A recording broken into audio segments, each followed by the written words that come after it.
या व्हिडिओमध्ये आपण सिलेबस बघणार आहोत. महाराष्ट्र गट ब राजपत्रित सेवा संयुक्त पूर्व परीक्षा. Maharashtra group B non gazetted service combined preliminary examination. Non gazetted मध्ये येतं ग्रुप बी. परीक्षेचे टप्पे आहेत. पहिला टप्पा आहे संयुक्त पूर्व परीक्षा. ती 100 गुणांची असते. संयुक्त मुख्य परीक्षा 400 गुण, पेपर 2 असतात एकूण त्यात.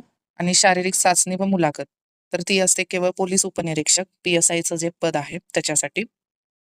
शारीरिक चाचणी 100 गुण आणि मुलाखत 40 गुण असा त्याचा निकाल लागत असतो. परीक्षा असते जी पूर्व परीक्षा असते 100 प्रश्न असतात त्यात 100 गुण. दर्जा असतो पदवीचा. माध्यम इंग्रजी मराठी दोन्ही, इंग्लिश मराठी बोथ.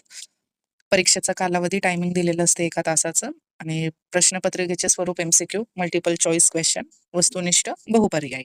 नकारात्मक गुणदान म्हणजे निगेटिव्ह मार्किंग असतेच. प्रत्येक चुकीच्या उत्तराकरिता 25% किंवा 1/4 एवढे गुण एकूण गुणांमधून वजा किंवा कमी करण्यात येतील. एखाद्या प्रश्नांची एकापेक्षा अधिक उत्तरे दिली असल्यास अथवा ज्या उमेदवाराने उत्तरपत्रिकेत पूर्ण वर्तुळ चिन्हांकित केले नसेल अशा प्रश्नांचे उत्तर चुकीचे समजण्यात येऊन त्या प्रश्नांच्या उत्तराकरिता 25% किंवा 1/4 एवढे गुण एकूण गुणांमधून वजा करण्यात येईल. म्हणजे वर्तुळ व्यवस्थित आपल्याला भरायचं आहे, व्यवस्थित गोल करायचा आहे. अर्ध चालणार नाही किंवा बाहेर पण गेलेलं चालणार नाही. व्यवस्थितरित्या आपल्याला ते फिल करायचं असतं. तसेच वरील प्रमाणे कार्यपद्धतीचा अवलंब करताना एकूण अंतिम गुणांची बेरीज अपूर्णांकात आली तरीही ती अपूर्णांकातच राहील व पुढील कार्यवाही त्याच्या आधारे करण्यात येईल. म्हणजे की पॉईंटमध्ये रिझल्ट लागतो. राऊंड फिगर केलं जात नाही त्या पॉईंटचं. पॉईंट 25 असलं, पॉईंट 30 असलं, 25, 50 काही असलं तर ते तसंच ठेवण्यात येईल. आणि एखाद्या प्रश्नाचे उत्तर अनुत्तरित असेल तर अशा प्रश्नांची नकारात्मक गुणांची पद्धत लागू असणार नाही. म्हणजे एखाद्या क्वेश्चनचा आपण आन्सरच केलेलं नाही तर ते निगेटिव्ह मार्किंगमध्ये कन्सिडर होणार नाही.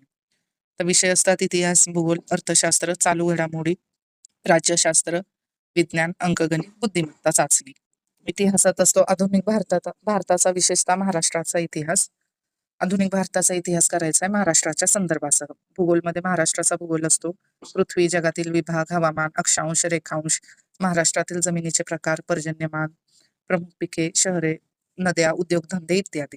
तर आपण भूगोलाचे स्टेट बोर्ड्स घेणार आहोत. त्याचे लेक्चर लवकरात लवकर येतील. अर्थशास्त्रामध्ये भारतीय अर्थव्यवस्था, राष्ट्रीय उत्पन्न येतं, शेती, उद्योग, परकीय व्यापार, बँकिंग, लोकसंख्या, दारिद्र्य, बेरोजगारी, मृदा, राजकोषीय नीती इत्यादी सगळं येतं. शासकीय अर्थव्यवस्था, अर्थसंकल्प येतो, लेखापरीक्षण इत्यादी, चालू घडामोडी, जागतिक, महाराष्ट्र, वन लाईनर येतात, मल्टी लाईनर पण येऊ शकतात. सामान्य विज्ञान, त्याला